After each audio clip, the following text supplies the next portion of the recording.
Seguimos com o painel Cimeira Magna. Chamo por isso ao palco o moderador Augusto Magalhães, presidente do Colégio de Oftalmologia. Seguem-se os nossos oradores, Alberto Midões, presidente da sub-região de Viana da Ordem dos Médicos, Eduardo Costa, presidente da Associação Portuguesa de Economia em Saúde, Oscar Gaspar, do Conselho Nacional de Saúde, Sónia Dias, diretora de ENSP Nova. Antes de mais, muito bom dia a todos, mais uma vez. Agradecer ao Dr. Sérgio o convite amável para moderar esta cimeira. Agradecer também aos colegas de painel, dar-lhes as boas-vindas e fazer uma pequena introdução. Dizer que esta cimeira vai centrar-se sobretudo naquilo que são os recursos humanos. Falamos aqui de muitos temas. Eu considero que os recursos humanos são de facto estruturais e são indispensáveis quando se pretende prestar cuidados de saúde de qualidade. O que aqui trazemos são dados importantes e é isso que vamos fazer, comentá-los. Isto é um desejo antigo, que já teve uma iniciativa fracassada há uns anos. É um desejo pessoal antigo de facto, criar, conseguir perceber quais são os recursos disponíveis na oftalmologia a nível nacional, de forma a podermos projetar e a podermos estruturar, digamos, o quadro de formação em especialidade ao longo dos próximos anos. Nem sempre é possível, falou-se aqui há bocadinho de janelas de oportunidade, nem sempre é possível fazer as coisas como elas devem ser feitas. Aqui houve, digamos, o alinhamento de alguns astros. O astro maior talvez tenha sido a doutora Paula Leitão, que agarrou na ideia com determinação e com muito empenho e conseguiu levar este projeto para adiante. A professora Joana Ferreira também colaborou neste projeto, é outro astro, conseguiu aliás uma cooperação, a ajuda do Politécnico de Santarém, no sentido de trabalhar os dados e analisá-los, e depois também a colaboração inestimável da Sociedade Portuguesa de Oftalmologia, e também da Ordem dos Médicos, da sua estrutura, nomeadamente do antigo bastonário, que também agarrou o projeto com muito carinho e também deu todo o apoio. Eu já dei as boas-vindas aos meus convidados, eu ia começar a passar os primeiros slides, eu tenho uns slides. Portanto, isto é o quadro do que são os recursos humanos médicos gerais e oftalmologistas. Estes são os dados oficiais institucionais. Na verdade, como aqui vemos, Portugal, em termos de médicos, é o terceiro país da OCDE e, em termos de oftalmologistas, é o 9º país da Europa. Se nós formos verificar, digamos, o que são os recursos reais atuais, verificamos que não há tantos oftalmologistas como estão inscritos no colégio da especialidade de Ordem dos Médicos. Muitos fazem parte daquilo que nós chamamos o arquivo morto, mas ainda assim nós temos um rácio de 1,8 oftalmologistas por 20 mil habitantes. O grande problema dos recursos está naquilo que é o Serviço Nacional de Saúde, porque quando vemos os recursos no SNS, baixamos de 910 para 471, ou seja, o rácio basta exatamente para metade, de 1,8 para 0,9.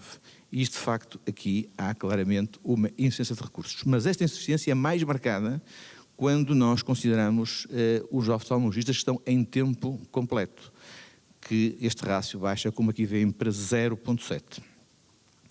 Portanto, a minha primeira pergunta, eu vou dividir as perguntas pelo painel para não sermos demasiado maçadores.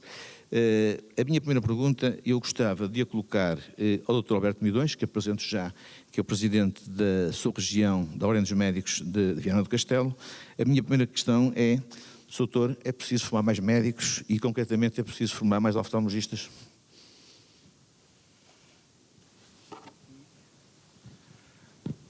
Muito boa tarde. Cumprimento, enfim, todos os presentes na pessoa do Augusto Magalhães. E devo dizer que, em princípio, digamos, representaria o Dr. Carlos Cortes, que foi convidado para estar neste painel, mas o Dr. Carlos Cortes, digníssimo bastonário da Ordem dos Médicos, tem um início de mandato difícil, e, portanto, a sua agenda e a sua disponibilidade ficou um pouco comprometida e perguntou-me se eu estaria disponível para o substituir no Oftalgest, e é nessa condição que eu estou. Estou numa outra condição que não posso, digamos, ignorar. Eu sou cirurgião-geral, sou diretor de um departamento de cirurgia da Unidade de Qualidade de Saúde de Alto-Minho, estrutura onde o Serviço de Oftalmologia do Dr. Sérgio está incorporado e está estruturado. E, portanto, eu tenho aprendido muito desde há 5 anos e meio esta parte, tenho aprendido muito com o Dr. Sérgio e, portanto, tenho hoje uma visão da oftalmologia um pouco mais avançada do que teria há uns anos atrás. A pergunta que o Dr. Augusto coloca tem a ver um pouco do que falamos. Ou seja, nós falamos de um Sistema Nacional de Saúde onde o Serviço Nacional de Saúde é o pilar essencial e onde, preferencialmente, os oftalmologistas devem estar alocados e onde a estrutura, seja na área da saúde pública, seja na área dos cuidados primários, seja na área dos cuidados hospitalares, é essencial e, portanto, poderemos dizer que não chegam os oftalmologistas que temos. E, como o doutor disse, digamos, uma parte significativa desses oftalmologistas está fora do Serviço Nacional de Saúde. E, portanto, a questão é, tendo como referência aquilo que é a nossa área de influência, o Alto Minho e o Distrito de Viana do Castelo, que corresponde à influência da Unidade de Qualidade de Saúde do Alto Minho, eu direi que precisamos mais de oftalmologistas para dar resposta a tudo que é a medicina preventiva, a medicina na promoção da saúde e a medicina e o tratamento. A sessão da abertura deste Oftalgest foi muito importante porque ouvimos as sociedades, ouvimos os colégios, ouvimos a autarquia, ouvimos a direção executiva do SNS, enfim, ouvimos todos os intervenientes neste processo. E o diagnóstico, digamos, está feito.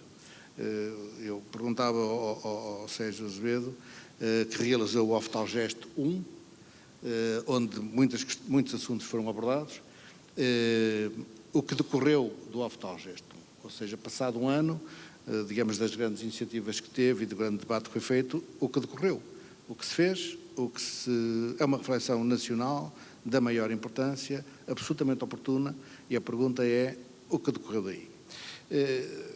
Houve dificuldades em implementar o rastreio, foi possível ir a um centro de saúde mais periférico, implementar uma consulta de oftalmologia.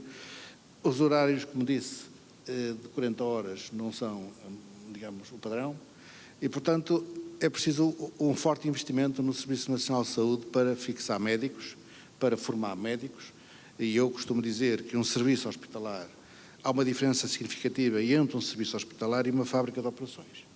Portanto, queremos ter um serviço hospitalar, temos que dar a dimensão intelectual, a dimensão científica, formativa, pedagógica, e não transformar meramente numa resposta de produção, digamos, tal como se fosse uma fábrica. E, portanto, esta é a dimensão que temos. Desse ponto de vista, obviamente que é preciso mais oftalmologistas, porque na nossa dimensão são insuficientes para dar resposta a tudo aquilo que se pode exigir numa especialidade onde nós somos todos. Eu brincava com o Dr. Sérgio porque eu opero sem óculos e agora achava que estava a ver bem e até podia dispensar os óculos e ele disse, não, vai até cataratas. Portanto, ao contrário do que pensa, isso está a piorar. Portanto, somos todos... Já ganhou o dinheiro de uma consulta. somos todos clientes. Aproveito para apresentar a professora Sónia Dias, da Escola Nacional de Saúde Pública. Eu sei que a escola está sempre atenta a estes fenómenos. Nós hoje, como eu ontem disse, temos um fluxo de profissionais especializados que eu divido em 2 fluxos. É o primeiro fluxo que é massivo agora, temos assistido a isso, na oftalmologia concretamente, do público para o privado, mas, como também disse, começou um novo fluxo que é geral e que é a imigração médica especializada para países onde os médicos são mais bem remunerados, têm melhores condições de trabalho, têm melhor vida social e, portanto, começa neste mundo global, gerações mais novas, que falam bem línguas, que falam bem o inglês, que têm a Ryanair à disposição, começamos a ver este fluxo. O que eu lhe pergunto é se a massificação de médicos e de especialistas, e a oftalmologia concretamente, é a solução, ou se devemos manter uma bitola de qualidade de forma a garantir que as pessoas que estão cá formadas e que nos vão tratar são de facto pessoas de qualidade. Ou se devemos optar por um sistema, como acontece, por exemplo, não vou mais longe, no Brasil, onde não há regras nenhumas, cada um faz o que quer, tira a especialidade sozinha no hospital que quer, no fim apresenta-se a exame e como também não há um grande controle, formam-se aos milhões e depois, claro, tentam fazer o fluxo inverso e vir para Portugal. O que eu lhe pergunto é se, digamos, devemos apostar nesta massificação ou se devemos apostar, de facto, manter a qualidade. Sim. Muito bom dia ou boa tarde.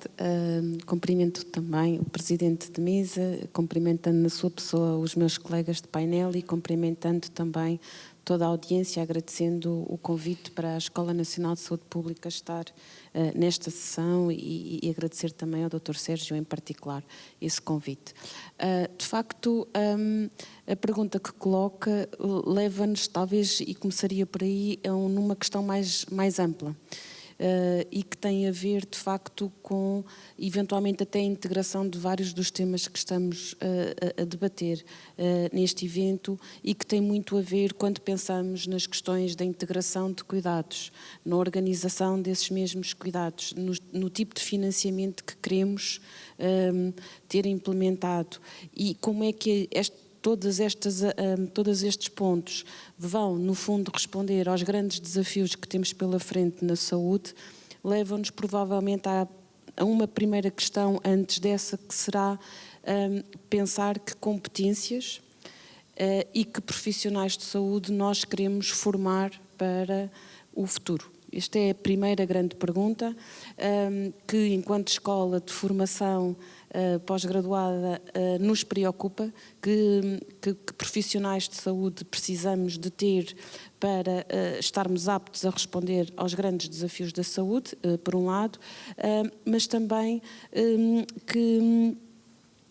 como é que, por exemplo, reagimos também a outro tipo de competências que muitas das vezes não são faladas para além das competências mais médicas, mas que claramente começam a ser muito importantes. Este é um ponto. Depois, também ligado com este ponto, entra claramente as questões muito associadas e a estas competências, que é exatamente perceber como é que a academia também se pode juntar, digamos assim, a compreender os problemas que existem na prática e como é que a academia, enquanto produtora de evidência científica, se pode aliar a uma investigação que seja verdadeiramente mais utilizável, mais útil. E nesse ponto, penso que as questões relacionadas com o planeamento de recursos humanos, que no fundo é também esse o ponto que estava a mencionar, é muitíssimo importante. Portanto, como é que a academia pode ajudar a ter, primeiro, um conhecimento da situação em concreto e depois como é que pode encontrar pistas para se fazer esse planeamento. Levanta questões muito relevantes. Um ponto tem a ver com as competências e com a atualização ultra rápida, diria eu, dos desafios, como falámos, das questões digitais, mas da tecnologia associada também à formação médica e de que profissionais teremos daqui a 5, 10 anos, mas também as questões, por exemplo, da migração, e estamos a pensar, neste caso em concreto, da migração de profissionais portugueses para fora, mas um dos aspectos que neste momento, e até pensando um pouco mais global, nos está também a suscitar questões é como é que mundialmente e globalmente esta questão do planeamento de recursos humanos em saúde vai estar associada a uma visão mais global e como é que Portugal também se pode, no fundo, situar nesse ponto. E por último, tem a ver um pouco também com as questões de quando definimos competências, definimos também estas questões da qualidade. E eu penso que a qualidade nos cuidados de saúde é um ponto também extremamente importante porque também ela pode ser definida de diferentes formas e se pensarmos em resultados em saúde e nos grandes desafios que temos colocados, permite-nos perceber que indicadores e que peças, digamos assim, temos que trabalhar. As questões, como estava a focar, já mais associadas com o planeamento, com as questões da retenção de profissionais, as questões do incentivo, as questões do envelhecimento, as questões da migração, são de facto questões que neste momento a Escola Nacional de Saúde Pública, com o grupo de estudo em termos dos recursos humanos da saúde, tem estado muitíssimo preocupada, mas há muitos outros que são as questões verdadeiramente do foco na prevenção e na promoção da saúde e, portanto, provavelmente isto também nos implica outro tipo de competências e dos profissionais e da organização dos cuidados. Falávamos há pouco ali, enquanto ouvíamos o painel, das questões de literacia e, por exemplo, é muito interessante que falamos maioritariamente e frequentemente de literacia nos cidadãos.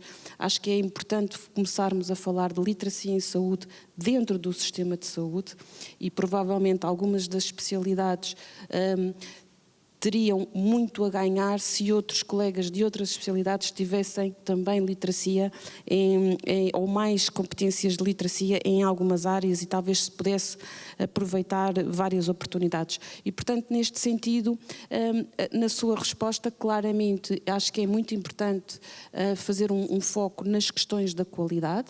Claro que esta qualidade deve ser o mais abrangente possível, de maneira, até ligando com a resposta que o colega mencionou, de termos capacidade de formar os profissionais e os números de profissionais que são precisos, mas é também muito importante perceber em termos da qualidade que indicadores são relevantes e onde é que as escolas de formação devem também apostar, quer nessa formação ao apoio verdadeiramente no sistema de saúde e, por outro lado, mesmo nas questões de reflexão e de investigação no planeamento de recursos humanos. Um ponto muito importante é que muitas das vezes nós falamos também das questões da formação mais base, digamos assim, mas na Escola Nacional de Saúde Pública um ponto muitíssimo importante que nós temos visto como prioritário é pensar também nas questões de atualização dos recursos humanos e numa era de tantos desafios e tão rápidos desafios que se colocam às questões da saúde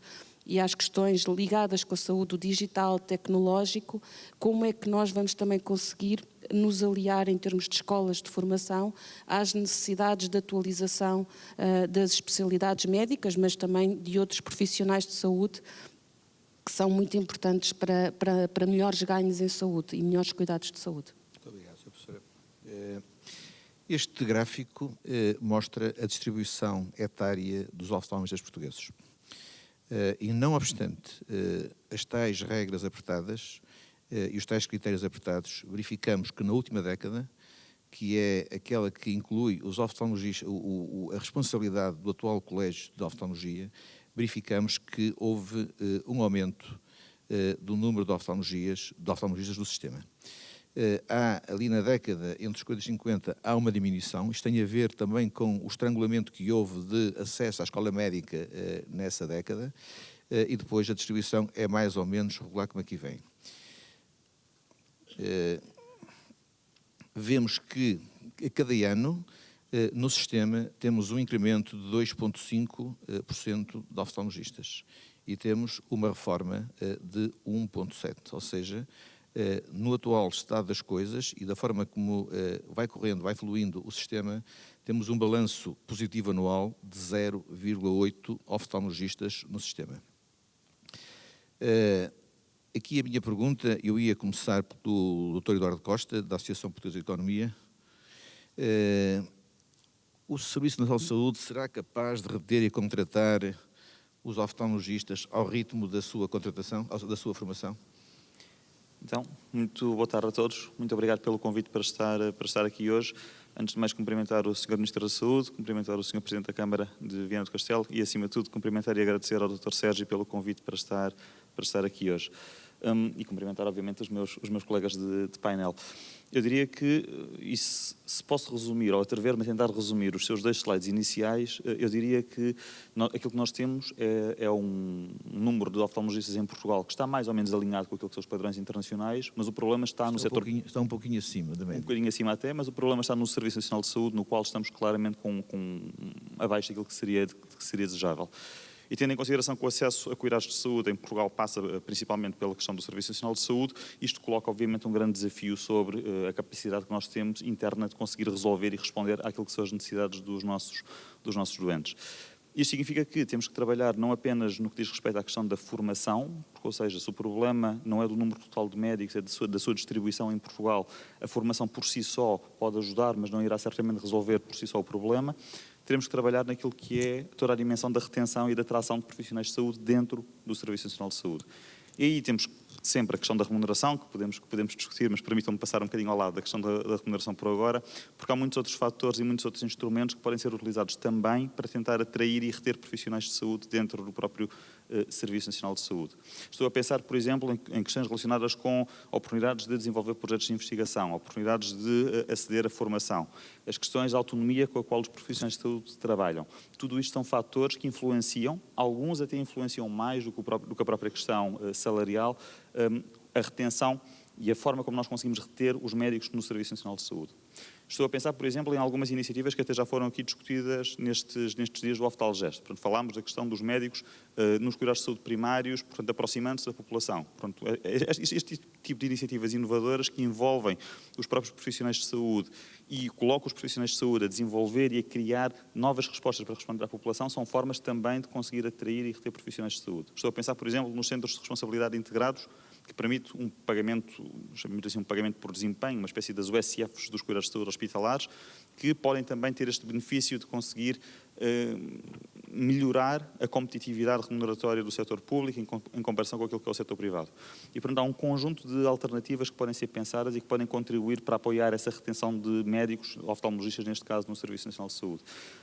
Sendo certo que, primeiro, nós precisamos conseguir avaliar. Isso é uma coisa que nós tipicamente temos alguma dificuldade em fazer, ou seja, podemos ter muitas ideias, podemos ter iniciativas, podemos ter até a capacidade de as implementar, mas depois temos muita dificuldade em avaliar efetivamente os impactos reais das iniciativas que aqui colocamos. E daí para ser muito relevante, por exemplo, aqui no OG1, o OG2 e o OG3 que tivemos hoje de manhã, ter a capacidade de, ao longo dos próximos anos, avaliarmos os seus impactos. Sabermos efetivamente qual é que é a consequência que nós estamos a ter, não apenas para os doentes, mas para os próprios profissionais. De que forma é que os profissionais se sentem alinhados com aquilo que são os incentivos e de que forma é que os próprios profissionais se sentem mais, conseguem vestir a camisola e, portanto, rever-se mais naquilo que é o seu lugar no Serviço Nacional de Saúde. E por isso eu diria que, para além da questão remuneratória, que é certamente importante, temos que trabalhar em modelos inovadores que permitam fixar os profissionais de saúde dentro do SNS. A formação por si só pode ajudar, mas não me parece que formar mais oftalmologistas seja a única solução para este problema.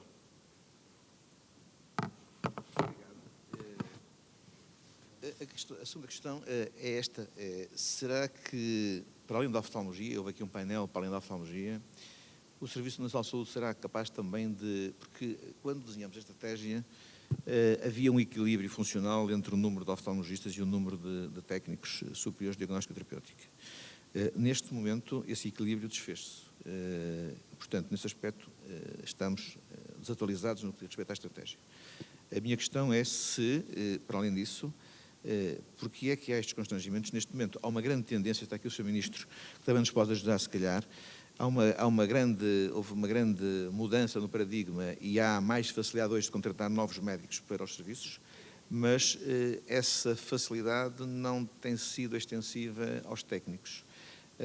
E num serviço com as particularidades do Serviço de Oftalmologia, parece-me que esse equilíbrio funcional é absolutamente crucial para se manter, digamos, uma dinâmica de resposta atempada e de qualidade também nos serviços.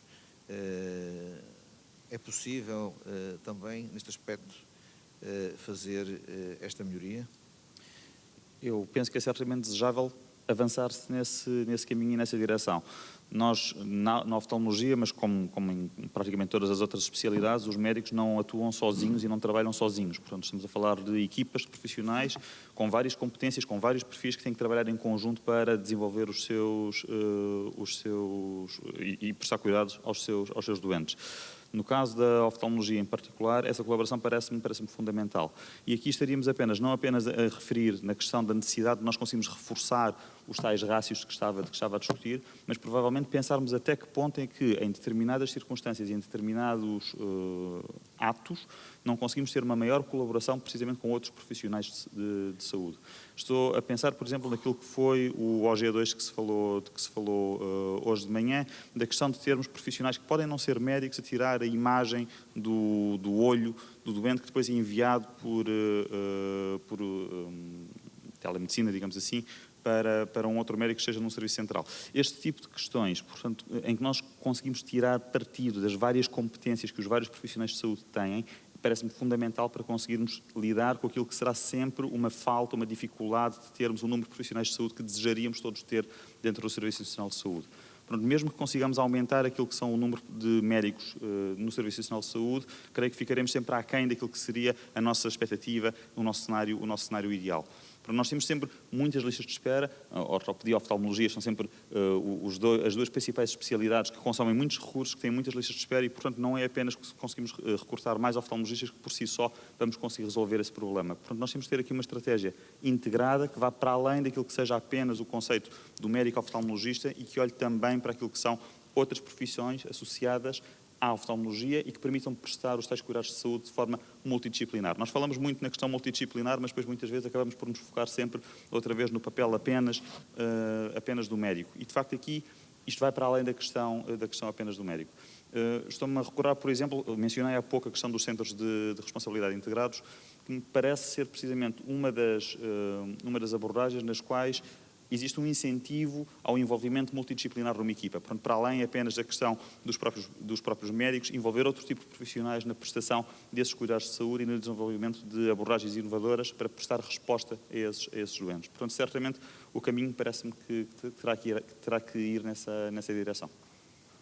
Muito obrigado. Eu passo para o próximo painel, que tem a ver com aquilo que é a distribuição geográfica dos oftalmologistas. E como veem, Porto, Coimbra e Lisboa representam 2/3 do que são os recursos humanos, as áreas metropolitanas. Nós temos também uma série de quadros, de gráficos, de mapas, com a mobilidade relativa destes recursos. Temos também o que é a distribuição e aquilo que é, digamos, os recursos existentes em termos do que são as urgências de oftalmologia e, concretamente, as metropolitanas são aquelas que põem mais pressão no sistema. Vemos que, de todos os oftalmologistas, apenas cerca de 40% colaboram no serviço de urgência e 2/3, 61%, dos oftalmologistas que trabalham no Serviço Nacional de Saúde participam, colaboram no serviço de urgência. Mas vemos também que mais de 70% estão, de facto, alocados nas zonas metropolitanas, como já foi aqui ontem referenciado. Eu passava ao meu próximo convidado, perguntava-lhe desde logo se há aqui algum espaço para a intervenção da autoridade municipal. Dos municípios, se há aqui algum espaço para a intervenção dos municípios. Bom, então, muito bom dia, boa tarde a todos. Um cumprimento muito especial ao Sr. Ministro da Saúde, ao Sr. Presidente da Câmara, ao Sr. Presidente da ULS do Alto Minho, e um cumprimento também ao Dr. Sérgio Azevedo. Enfim, eu sou um bocadinho um cromo repetido, já cá estive ontem, e queria dizer, ontem estive com um chapéu, hoje tenho um chapéu diferente. Estou aqui em representação do Presidente do Conselho Nacional de Saúde, Dr. Vítor Ramos, que, não podendo estar, entendeu que eu podia representar e, portanto, vou tentar não trair a confiança que depositou em mim e, portanto, não tenho exatamente aqui opiniões pessoais, vou tentar transmitir uma posição de conjunto. Começar por dizer que o Conselho Nacional de Saúde também é um bom exemplo de ponto de partida para esta reflexão. Eu estou no Conselho Nacional de Saúde em representação da CIP, um parceiro social. Ao meu lado esquerdo, normalmente está o representante da CGTP, que é o Sr. Enfermeiro, presidente do Zé Carlos Martins, presidente do Sindicato dos Enfermeiros de Portugal. Temos lá uma pessoa da área da radiologia por parte da UGT, temos do lado da CCP a Associação Nacional de Farmácias e depois temos, à volta da mesa, as ordens profissionais da área da saúde, a Região Autónoma dos Açores, da Madeira, várias associações de doentes e também as autarquias, portanto, quer a Associação Nacional de Municípios como a ANAFRE. Um ponto prévio, o Conselho Nacional de Saúde é um bom areópago, digamos, para discutir estas questões. À volta da mesa temos visões muito distintas do que é a saúde e o que é que deve ser a saúde, mas isso não nos tem impedido, de facto, de termos um debate sério, duro, por vezes, mas consequente. Quer dizer, temos produzido uma série de documentos ao longo do tempo e a função é, de facto, de aconselhamento ao titular da pasta da saúde, para que haja aqui uma questão que é essencial em Portugal, é que pelo menos nos entendamos sobre o que é a realidade, sobre o que é objetivamente presente e aquilo que se pode perspectivar no futuro. E é verdade que nos últimos tempos uma linha de debate tem tido a ver com aquilo que perguntou, que é com a intervenção das autarquias locais e nomeadamente dos municípios. E eu penso que isso que é uma boa notícia para todos, para os cidadãos, também para os autarcas, para as entidades gestoras da saúde. As autarquias locais vão ter mais intervenção. Leia-se, por exemplo, a Lei de Bases da Saúde, e portanto que fala por diversas vezes dos sistemas locais de saúde. Veja-se também este processo que o Governo encetou há uns anos de descentralização administrativa e que uma das competências está na área da saúde. Bem sabemos a crítica dos autarcas de que apenas se passa o imobilizado e não a gestão dos serviços de saúde, mas enfim, é um passo, e é um passo positivo, e é um passo que já era esperado há muito tempo, e a verdade é que neste diploma da descentralização administrativa de competências está previsto que cada autarquia tenha o seu plano municipal de saúde. E, portanto, aquilo que nós estamos habituados no nosso país há 20 anos, que é as câmaras terem pessoas especialistas na área da educação, que têm capacidade de reflexão, de planeamento, de interlocução com as autoridades da área da educação, nós vamos, com toda a certeza, ter esta realidade também na área da saúde. E, portanto, nas câmaras municipais, para além de um vereador que possa ter este pelouro, mas teremos que ter também pessoas capacitadas para este efeito. Isto é muito positivo, quer dizer, é de facto concretizarmos o tal objetivo de proximidade e é verdade que nesta área como noutra nós sabemos que o Presidente da Câmara, o Presidente da Junta, são os dois primeiros a quem as populações, os cidadãos em geral, batem à porta e reclamam porque falta o médico, porque há menos enfermeiros, porque isto, por aquilo. E nós envolvendo mais as autoridades municipais e até de freguesia, podemos dar aqui um contributo adicional para o sistema. Se me permite só voltar aqui um ponto atrás em relação à questão que colocou ao meu colega e tentar também contribuir aqui também para o debate. Em relação à questão dos recursos humanos. De facto, como nós costumamos dizer, não é possível fazer omeletes sem ovos e nós, lamento dizê-lo, nós temos falta de profissionais de saúde. E nós, não é nós Portugal, é nós desde logo Europa. Este é o debate que está mais presente na Europa. Faltam profissionais de saúde. Nós temos necessidade de atrair e reter pessoas para os sistemas de saúde. E muitas vezes até temos mais pessoas, mas temos menos horas disponíveis para trabalho. Este é um fenómeno, por exemplo, agora decorrente da pandemia. Em França, na Alemanha, em muitos casos, um médico de 40 anos, 45 anos, chega ao pé do seu diretor clínico e diz, olha, eu até agora fiz o trabalho que tenho feito, mas a partir de agora não estou disponível para fazer noites. Não pode contar comigo para os fins de semana, só estou disponível para fazer 9 to 5. E, portanto, o mesmo número de recursos humanos tem muito menos horas disponíveis.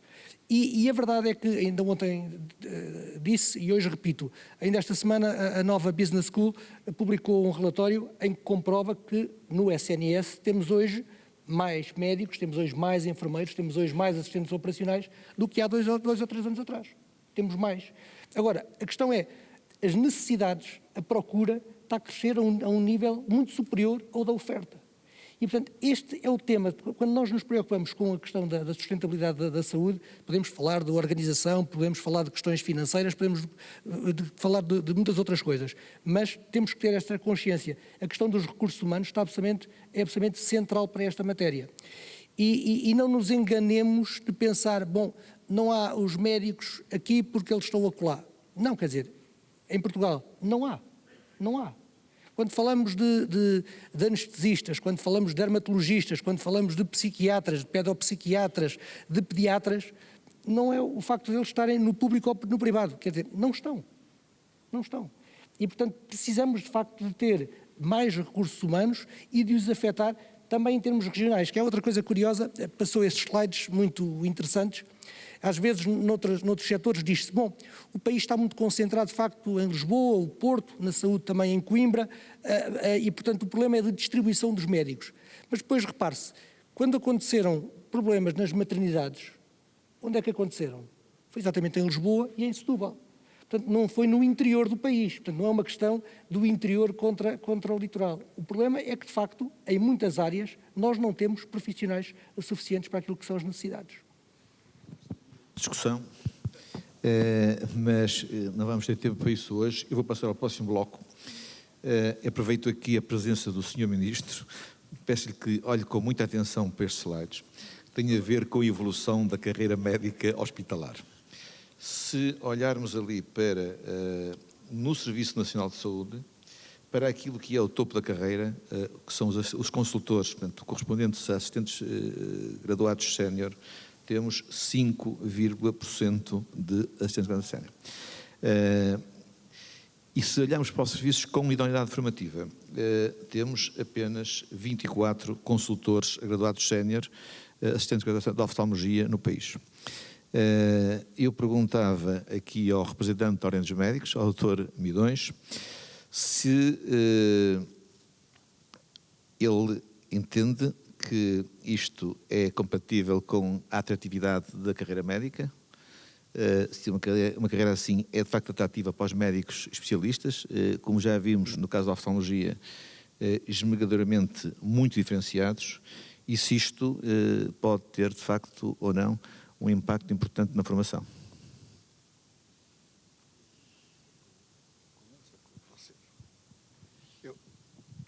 Posso alterar um pouquinho a resposta à sua pergunta? Um pouquinho só. Porque depois, no fim, eu explico porquê. Eu acredito no Serviço Nacional de Saúde. Acredito na sua estrutura e acredito na sua capacidade de resposta. Mas eu penso que depende de 2 ou 3 ou 4 fatores fundamentais. Na oftalmologia em particular, eu aprendi isso. A oftalmologia é uma especialidade de grande volume, digamos que tem uma cota-parte significativa da nossa produção cirúrgica global da área do departamento. E, portanto, pelo seu volume, ela tem que ter uma organização muito própria. E, portanto, eu diria que, digamos, não pode ser equiparada à cirurgia geral, porque tem características próprias, tem dinâmicas próprias, tem volumes, digamos, muito elevados. E, portanto, a estrutura hospitalar tem que se adaptar a isso. Segundo, tem que se ir buscar, como já falámos, o ano passado houve uma mesa sobre o Centro de Responsabilidade Integrada, bom, e não avançámos muito nisso, para dizer que não avançámos praticamente quase nada. A questão é que é preciso encontrar modelos de gestão na estrutura hospitalar que dê resposta ao incentivo, à valorização da produtividade, com auditoria para garantir a qualidade, mas é por isso que as leis foram feitas, percebendo que o modelo tradicional da administração pública está esgotado, que é necessário criar incentivos que vêm de encontro àquilo que é esta necessidade de criar mais unidades local de saúde, que têm dinâmicas próprias, financiamentos específicos, onde a captação se cruza mal com os CRIs e, portanto, é preciso encontrar modelos para dar essa resposta. E depois há uma outra questão que eu também entendo que deve ser resolvida, que é, nós devemos olhar para o setor privado, e também já fiz estas perguntas, se o setor privado se vê como parceiro ou se vê como concorrente do Serviço Nacional de Saúde. Por se vê concorrente é difícil, mas se vê como parceiro, e pode ser parceiro, eu penso que há espaço para a complementaridade. E não há Serviço Nacional de Saúde, digamos, que se suporte sem trabalhadores, sem profissionais, digamos, motivados. E quando digo motivados, em toda a dimensão. Obviamente, do ponto de vista salarial, e é um assunto, digamos, que tem que ser resolvido. Nós somos um país que leva 50 anos a escolher o sítio para um aeroporto. E, portanto, digamos, é nesta velocidade que às vezes raciocinamos. Portanto, temos de ser mais rápidos e, portanto, temos que dar respostas.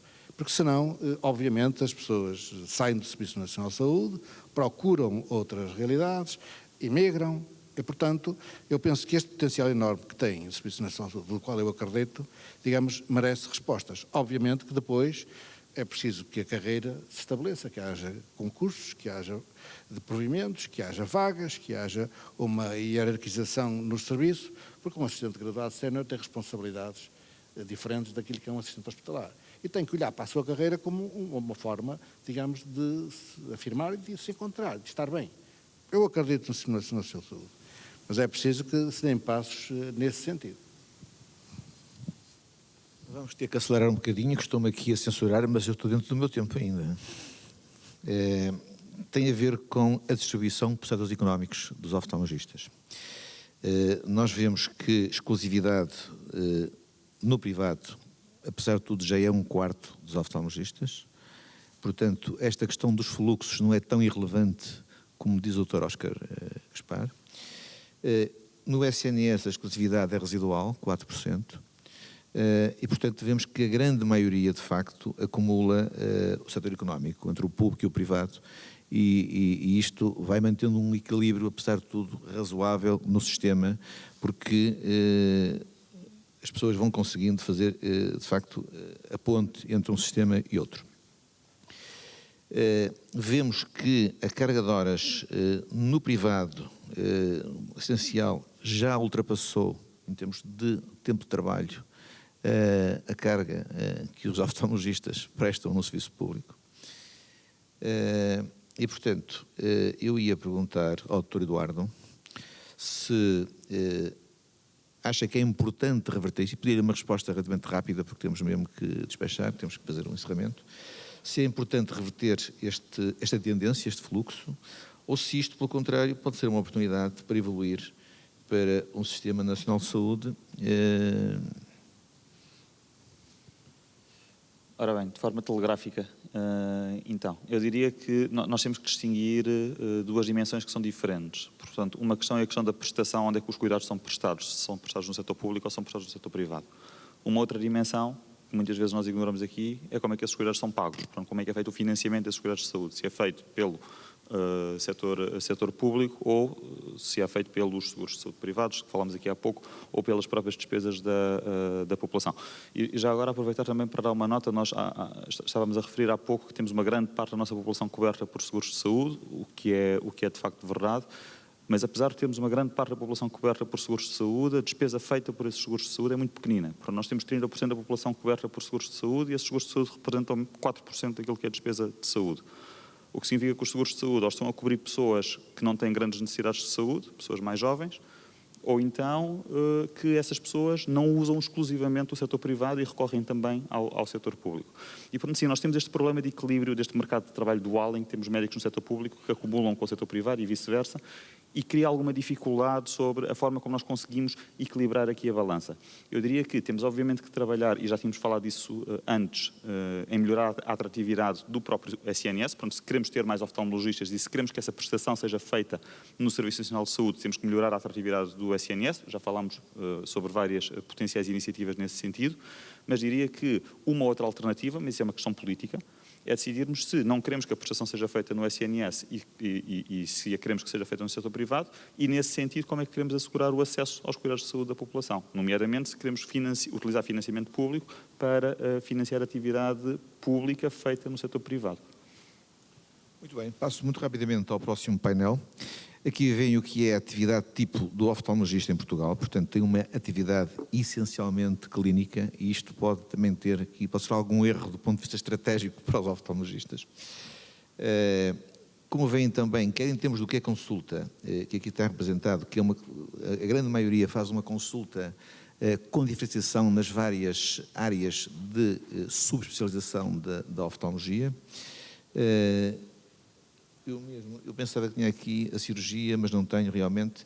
Mas eu perguntava então à professora Sónia se acha que os oftalmologistas devem manter este estado de valorizar quase exclusivamente a sua atividade clínica ou se acha que eles também deviam dar um saltinho e dedicar-se a outras tarefas que possam ser satélites daquilo que é, digamos, a sua atividade como médicos? Diria talvez um bocadinho em seguimento do que tem vindo já a ser desenvolvido pelo painel, que muito da sua pergunta também está muito relacionada com as questões da motivação e da retenção, muitas das vezes, nas carreiras e no SNS. E, na verdade, eu penso que parte dessa motivação e dos fatores de retenção passam exatamente por aquilo que é motivante para cada um dos profissionais poder também exercer em agregação à sua atividade clínica. E, portanto, esta possibilidade de, por exemplo, desenvolver investigação clínica, e nós sabemos o quanto temos estado também a evoluir, mas o quanto caminho ainda falta fazer para as questões da investigação clínica, como por exemplo para as questões da gestão em saúde, onde a escola tem tido aqui uma preponderância na formação, quer seja de gestão em saúde, quer seja na administração hospitalar, e que pode também ser uma área de incentivo e de motivação para os profissionais. E por outro lado, por exemplo, mesmo que não seja apenas nas questões da investigação clínica, mas nesta ligação de uma investigação que possa de facto apoiar as práticas e apoiar as decisões políticas. E até achava muito interessante este ponto de que cada vez mais, e penso que isso é um fator muito importante, começamos a ter dados que nos permitem ter um diagnóstico da situação. Precisamos talvez de avançar para a investigação que permita, com base nesses dados, fazer recomendações de intervenções e políticas e depois ter a audácia, digamos assim, de continuar essa investigação para perceber que intervenções estão a funcionar ou não e o que é preciso fazer para essa melhoria contínua. E, portanto, há este caminho e provavelmente um ponto, pelo menos tem vindo a ser indicador de motivação para os profissionais muitas das vezes se manterem no SNS, é exatamente esta capacidade de poderem, ao longo até da sua carreira, irem desenvolvendo outro tipo de competências que não apenas as clínicas. E esse é também, por exemplo, do ponto de vista da Escola Nacional de Saúde Pública e também muito próxima daquilo que são as necessidades de formação, nós temos vindo a cada vez mais a ser desafiados para que as nossas próprias formações, por exemplo, tenham competências que não sejam apenas mais médicas ou mais clínicas, mas, por exemplo, chamadas competências mais de gestão de conflitos, de gestão de equipas, de tomada de decisão rápida, de avaliação de risco, das questões, por exemplo, da gestão ligadas com a organização dos serviços, financiamento e, portanto, nesse sentido percebemos que até provavelmente ao longo da carreira os profissionais vão sendo motivados no fundo a se desafiar, a irem tendo outro tipo de papéis, digamos assim, nos serviços e no sistema. E, portanto, penso que esse pode ser, eventualmente, um passo também a dar, de perceber que, provavelmente, esse é um ponto de incentivo. Por outro lado, são as questões dos indicadores de qualidade, que eu acho que é também um outro ponto muitíssimo importante de perceber, que é do que é que estamos a falar quando falamos de qualidade dos cuidados de saúde.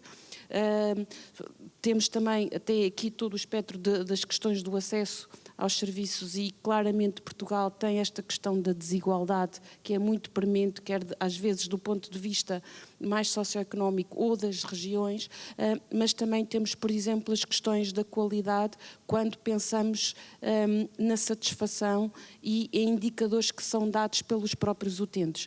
E isso também pode ser um ponto de pensar como é que os profissionais de saúde nas suas competências podem estar mais treinados, digamos assim, para responder a estes novos paradigmas, digamos, de necessidade premente, e isso é muito visível até os nossos profissionais na formação ao longo da vida, que é que claramente começamos a precisar de outra forma de organizar os cuidados e de outra forma de até preparar os profissionais para respostas a desafios que são muito diferentes daqueles que tínhamos há 30 anos. E já foi focado, mas eu penso que é verdadeiramente importante perceber como é que se pode fazer também um bocadinho o shift de continuarmos a pensar nas questões da doença e da resposta às questões da doença, mas claramente a aposta com o envelhecimento, com a doença crónica cada vez a aparecer mais cedo, com as desigualdades sociais que teimam em persistir, como é que nós vamos conseguir de facto fazer o shift para um foco mais nas questões da prevenção e da promoção, porque esse é talvez uma das respostas ao desafio que o colega mencionava de facto a procura é cada vez maior e a oferta não vai provavelmente organizada como está neste momento ser capaz de dar resposta a essa procura. Muito bem, eu vou finalizar. Este é um quadro que resumo do que são as capacidades formativas da oftalmologia em Portugal. Este gráfico é o gráfico que mostra a sua distribuição geográfica, portanto temos um pico no norte, depois temos ali um pico no sul, no centro, que corresponde ao Centro Hospitalar Universitário de Coimbra, e depois temos quase um planalto. Não é um planalto, há ali um declive, mas que são os pequenos hospitais, porque em Lisboa a formação está muito distribuída por vários hospitais. Temos hospitais maiores, universitários, depois temos alguns serviços de hospitais mais pequenos, de menor dimensão. Só muito telegraficamente, eu pedi ao Dr. Óscar Gaspar que nos dissesse o que é que pensa disto, se a unidade formativa deve ter realmente regras claras e rigorosas, de forma a garantir, de facto, uma formação de qualidade, se ela deve ser mantida na esfera de competências da Ordem dos Médicos, ou se tem outra sugestão, e se tem alguma sugestão relativamente a modelos de distribuição das capacidades formativas, uma vez que também há bocadinho dizia que há falta de profissionais de saúde, mais na Europa do que em Portugal, como vimos, mas aceito a sua opinião. Pedia-lhe só, assim, a jeito de provocação, um comentário rápido sobre estas questões que coloquei agora. Bom, só um minuto para dizer, eu tento não falar daquilo que não sei, portanto, não faço ideia em relação à maior parte das questões que colocou e, portanto, não me atrevo a opinar o que quer que seja para não parecer ainda mais estúpido do que sou. E, portanto, só então uma nota final para dizer o seguinte, voltando aqui à nossa função no Conselho Nacional de Saúde, nós reputamos como da máxima importância envolver as pessoas e, nomeadamente, os jovens. No painel anterior falou-se muito da questão da literacia. Isso é, de facto, muito, muito importante. É muito importante, conforme também dizia a professora, nós não podemos olhar para a saúde pela ótica dos problemas dos agudos, quer dizer, da ótica das pessoas doentes. Temos que olhar para a saúde numa ótica dos cidadãos, como diz a Organização Mundial de Saúde, a situação de saúde das pessoas e o seu ciclo de vida. Isto é que faz todo o sentido. E, portanto, por vezes nós somos um bocadinho iludidos com manchetes de jornais, com desgraças que acontecem todos os dias, porque esta área é uma área muito atreita a haver algum tipo de problemas e com um poder comunicacional muito grande, mas não é aí que estão os problemas, nem é aí que vamos encontrar as soluções. As soluções estão dentro da nossa comunidade, dentro daquilo que são as discussões que nós vamos podendo ter, e acredito piamente que nós temos todas as condições, temos os recursos suficientes para encontrar as boas soluções e temos que passar esta ideia também aos cidadãos que há problemas que são sérios, alguns deles exigem decisões políticas difíceis, por exemplo, em termos do reforço do financiamento para a saúde, mas temos todos nós, enquanto comunidade, que os assumir. E porque não é... Nós olhamos para os jornais, por exemplo, de Inglaterra, o que discutimos hoje em Portugal estão a discutir ainda com mais intensidade a Inglaterra, por exemplo. Ontem saiu um grande artigo do Bernie Sanders nos Estados Unidos sobre a questão do sistema de saúde americano. Quer dizer, o que discutimos aqui hoje não é diferente do que muitos outros sítios se discute. E temos que encontrar o nosso caminho. É isso que defende a Organização Mundial da Saúde. Não há uma receita infalível para todos os países. A receita depende da idiosincrasia de cada comunidade, daquilo que são os recursos, o nível de desenvolvimento e a forma como nós nos organizamos para encontrar essas soluções. A expectativa dos cidadãos também, que é um aspecto que é pouco sublinhado e que é importantíssimo. Pois este painel termina aqui, queria agradecer aos convidados. Sr. Dr. Manuel Pizarro já tem aqui muitos tópicos para a sua intervenção de encerramento, de fundo. Espero ter sido inspirador nos tópicos para o seu encerramento. Finalizamos o painel. Muito obrigado a todos pela vossa atenção e, mais uma vez, obrigado ao Sérgio pelo convite. Obrigado.